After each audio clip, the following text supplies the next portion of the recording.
ವಿಧಾನಮಂಡಲ ಅಧಿವೇಶನಕ್ಕೆ ಕ್ಷಣಗಣನೆ ಆರಂಭ ಆಗಿದೆ. ಆಗಸ್ಟ್ 22ರವರೆಗೂ ಅಧಿವೇಶನ ನಡೆಯುತ್ತೆ. ಅಧಿವೇಶನದಲ್ಲಿ ಕೋಲಾಹಲ ಎಬ್ಬಿಸುತ್ತೆ ಹಲವು ವಿಚಾರಗಳು ಅಂತ ಹೇಳಲಾಗ್ತಾ ಇದೆ.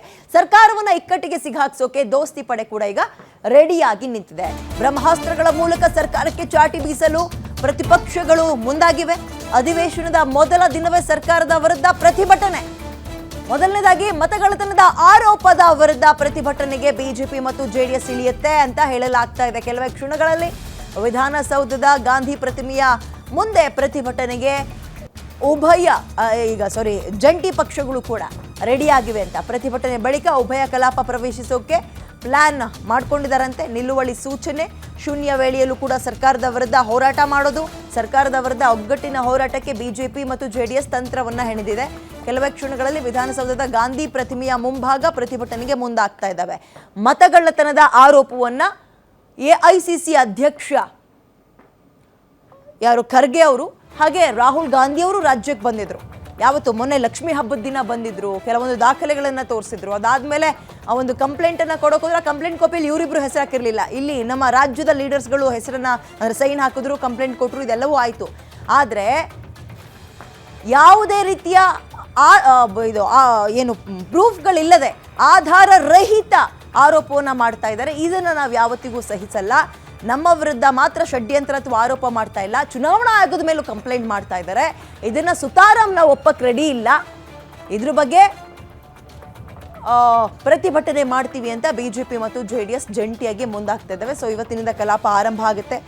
ಒಗ್ಗಟ್ಟಿನ ಜಪವನ್ನ ಮಾಡೋದಕ್ಕೆ ದೋಸ್ತಿಗಳು ರೆಡಿಯಾಗಿದ್ದಾರೆ.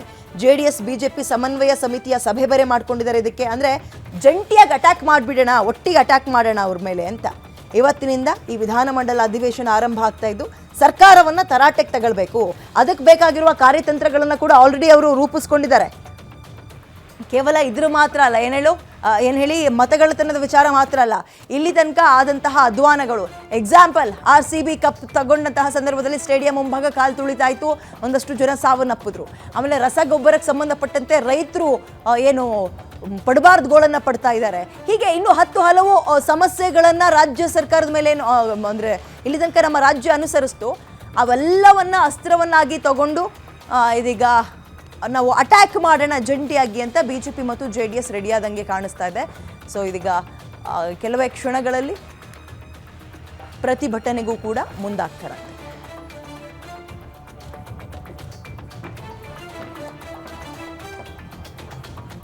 ರಸಗೊಬ್ಬರದ ಕೊರತೆ, RCB ವಿಜಯೋತ್ಸವದಲ್ಲಿ ಸಂಭವಿಸಿದ ಕಾಲ್ತುಳಿತ, ಮತಗಳ್ಳತನದ ಆರೋಪ, ಹೀಗೆ ಇನ್ನು ಹಲವು ವಿಚಾರಗಳನ್ನ ಇವತ್ತು ಸದನದಲ್ಲಿ ಪ್ರಸ್ತಾಪ ಮಾಡಬೇಕು.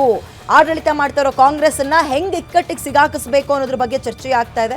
ಜೊತೆಗೆ ಅಧಿವೇಶನ ಆರಂಭ ಆಗೋಕ್ಕಿಂತ ಮುಂಚೆ ವಿಧಾನಸೌಧದ ಮುಂಭಾಗ ಗಾಂಧಿ ಪ್ರತಿಮೆ ಏನಿದೆ ಅದರ ಬಳಿ ಧರಣಿಯನ್ನು ಕೂಡ ಮಾಡೋದಕ್ಕೆ ಮುಂದಾಗ್ತಾ ಇದ್ದಾರೆ. ಸೊ ಸಮನ್ವಯ ಸಮಿತಿ ಸಭೆ ಬಳಿಕ ಇದೀಗ ನಿನ್ನೆ ಬಿಜೆಪಿ ರಾಜ್ಯಾಧ್ಯಕ್ಷ ವಿಜಯೇಂದ್ರ ಅವರು ಮಾತಾಡ್ತಾ ಇದ್ರು. ಅಧಿವೇಶನದಲ್ಲಿ ಸರ್ಕಾರಕ್ಕೆ ಚಾಟಿ ಬೀಸುವ ನಿಟ್ಟಿನಲ್ಲಿ ನಾವು ಕಾರ್ಯೋನ್ಮುಖರಾಗ್ತೀವಿ ಅಂತ ಕೂಡ ಹೇಳ್ತಾ ಇದ್ರು. ಸೊ ಯಾವ್ಯಾವ ವಿಚಾರಗಳನ್ನು ಪ್ರಸ್ತಾಪ ಮಾಡಬೇಕು ಅಂತ ಆಲ್ರೆಡಿ ಅವರೆಲ್ಲರೂ ಚರ್ಚೆಯನ್ನು ಮಾಡ್ಕೊಂಡಿದ್ದಾರೆ.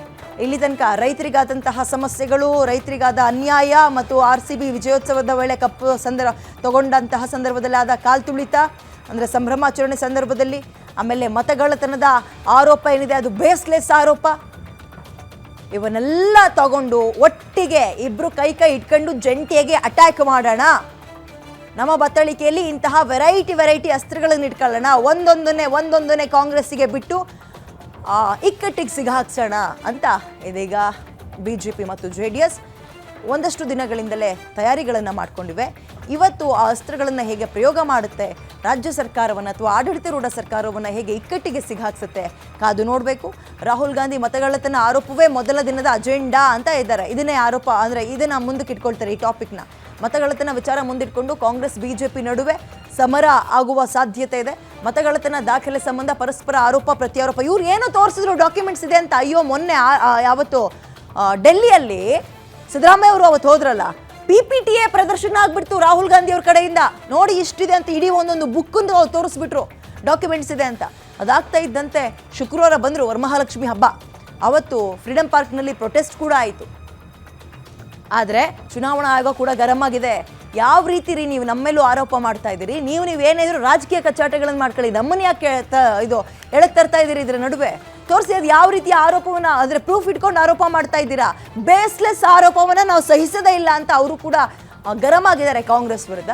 ಇದರ ನಡುವೆ ಇವೆಲ್ಲವನ್ನ ಇಟ್ಕೊಂಡು ಸರಿಯಾಗಿ ಅಟ್ಯಾಕ್ ಮಾಡಬೇಕು ಅಂತ ಜಂಟಿ ಪಕ್ಷಗಳು ರೆಡಿ ಆಗಿವೆ. ಮೋರ್ ಡೀಟೇಲ್ಸ್ ನನ್ನ ಕಲೀಗ ವೀರೇಶ್ ನೀಡ್ತಾರೆ. ವೀರೇಶ್, ಬಿಜೆಪಿ ಮತ್ತು JDS ತಮ್ಮ ಒಗ್ಗಟ್ಟನ್ನ ಪ್ರದರ್ಶನ ಮಾಡೋಕ್ಕೆ ಮತ್ತೊಂದು ವೇದಿಕೆ ಸಿದ್ಧವಾಗ್ತಾ ಇದೆ. ಯಾವೆಲ್ಲ ವಿಚಾರಗಳನ್ನ ಇಟ್ಕೊಂಡು ಆಡಳಿತಾರೂಢ ಕಾಂಗ್ರೆಸ್ನ ಇವತ್ತು ಇಕ್ಕಟ್ಟಿಗೆ ಸಿಗಾಕಿಸಬಹುದು, ಏನ್ ಪ್ಲಾನ್ ಮಾಡ್ಕೊಂಡಿವೆ ವಿರೋಧ ಪಕ್ಷಗಳು? ವೀರೇಶ್, ಖಂಡಿತವಾಗಿಯೂ ವಿದ್ಯಾ, ಇವತ್ತಿನಿಂದ ವಿಧಾನಮಂಡಲ ಅಧಿವೇಶನ ಆರಂಭ ಆಗ್ತಾ ಇರುವಂತದ್ದು. 2 ವಾರಗಳ ಕಾಲ ಅಧಿವೇಶನ ಏನ್ ನಡೆಯುತ್ತೆ, ಈ ಸಂದರ್ಭದಲ್ಲಿ ಸರ್ಕಾರವನ್ನ ಕಟ್ಟಿ ಹಾಕಲಿಕ್ಕೆ ಪ್ರತಿಪಕ್ಷಗಳ ನಾಯಕರು ಎಲ್ಲ ರೀತಿಯಾದಂತಹ ಸಿದ್ಧತೆಗಳನ್ನ ಮಾಡ್ಕೊಂಡಿರುವಂತದ್ದು. ಮೊದಲನೇದಾಗಿ ರಾಹುಲ್ ಗಾಂಧಿ ಅವರು ಮತಗಳ್ಳತನದ ಆರೋಪವನ್ನ ಮಾಡಿದ್ದಾರೆ. ಈ ವಿಚಾರವೂ ಸಹ ಸದನದಲ್ಲಿ ಪ್ರಸ್ತಾಪವಾಗುವಂತಹ ಸಾಧ್ಯತೆಗಳು ಸಾಕಷ್ಟು ದಟ್ಟವಾಗಿರುವಂತದ್ದು. ಅದಾದ ಬಳಿಕ ಈಗಾಗಲೇ ಬಿಜೆಪಿ ಮತ್ತು JDS ನಾಯಕರುಗಳು ಎಲ್ಲರೂ ಸಹ ಗಾಂಧಿ ಪ್ರತಿಮೆ ಮುಂದೆ ಅವರು ಪ್ರತಿಭಟನೆಯನ್ನ ಮಾಡ್ತಾ ಇರುವಂತದ್ದು.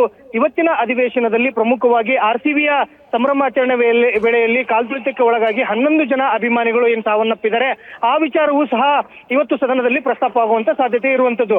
ಯಾಕಂತಂದ್ರೆ ಸರ್ಕಾರ ತನ್ನ ವೈಫಲ್ಯವನ್ನ ಒಪ್ಪಿಕೊಳ್ಳದೇನೆ ಪೊಲೀಸರ ಮೇಲೆ ವೈಫಲ್ಯವನ್ನ ಹಾಕ್ತು. ಅದಾದ ಬಳಿಕ ಅದು ಸರ್ಕಾರದಲ್ಲೂ ಕೋರ್ಟ್ನಲ್ಲೂ ಸಹ ಏನು ಪೊಲೀಸ್ ಅಧಿಕಾರಿಗಳಿಗೆ ರಿಲೀಫ್ ಸಿಕ್ಕ ಬಳಿಕ ಈ ವಿಚಾರ ಇವತ್ತು ಸಾಕಷ್ಟು ಸದನದಲ್ಲಿ ಕೋಲಾಹಲ ಸೃಷ್ಟಿಯಾಗುವಂತ ಸಾಧ್ಯತೆ ಇರುವಂತದ್ದು. ರಸಗೊಬ್ಬರ ವಿಚಾರ ಆಗಿರ್ಬೋದು ಮತ್ತು ಬೇರೆ ಬೇರೆ ವಿಚಾರಗಳನ್ನು ಎಲ್ಲವನ್ನೂ ಸಹ ಇಟ್ಕೊಂಡು ಇವತ್ತು ಸರ್ಕಾರವನ್ನ ಕಟ್ಟಿ ಹಾಕಲಿಕ್ಕೆ ಬಿಜೆಪಿ ಮತ್ತು JDS ನಾಯಕರುಗಳು ಒಗ್ಗಟ್ಟಾಗಿ ಹೋರಾಟಕ್ಕೆ ಮುಂದಾಗ್ತಾ ಇರುವಂತದ್ದು. ಆ ನಿಟ್ಟಿನಲ್ಲೇ ನಿನ್ನೆ ಅಷ್ಟು ಸಹ ಜಂಟಿಯಾಗಿ ಬಿಜೆಪಿ ಮತ್ತು JDS ಶಾಸಕರುಗಳು ಸಭೆಯನ್ನ ಕರೆದು ಒಗ್ಗಟ್ಟಿನಿಂದಲೇ ಸದನದಲ್ಲಿ ಆಡಳಿತ ಪಕ್ಷವನ್ನ ಕಟ್ಟಿ ಹಾಕಲಿಕ್ಕೆ ಮುಂದಾಗೋಣ ಅನ್ನೋ ಒಂದು ತೀರ್ಮಾನವನ್ನು ತೆಗೆದುಕೊಂಡಿರುವ ಹಿನ್ನೆಲೆಯಲ್ಲಿ ಇವತ್ತಿನ ಸದನ ಏನಿದೆ, ಇವತ್ತಿನ ಸದನದಲ್ಲಿ ಸಾಕಷ್ಟು ಕೋಲಾಹಲ ಸೃಷ್ಟಿಯಾಗುವಂತ ಸಾಧ್ಯತೆಗಳು ಕಂಡು ಬರ್ತಾ ಇರುವಂತದ್ದು. ವಿದ್ಯಾ, ಓಕೆ, ನೋಡೋಣ ಏನೆಲ್ಲ ಆಗತ್ತೆ ಅಂತ. ಧನ್ಯವಾದ ಡೀಟೇಲ್ಸ್ಗೆ ವೀರೇಶ್.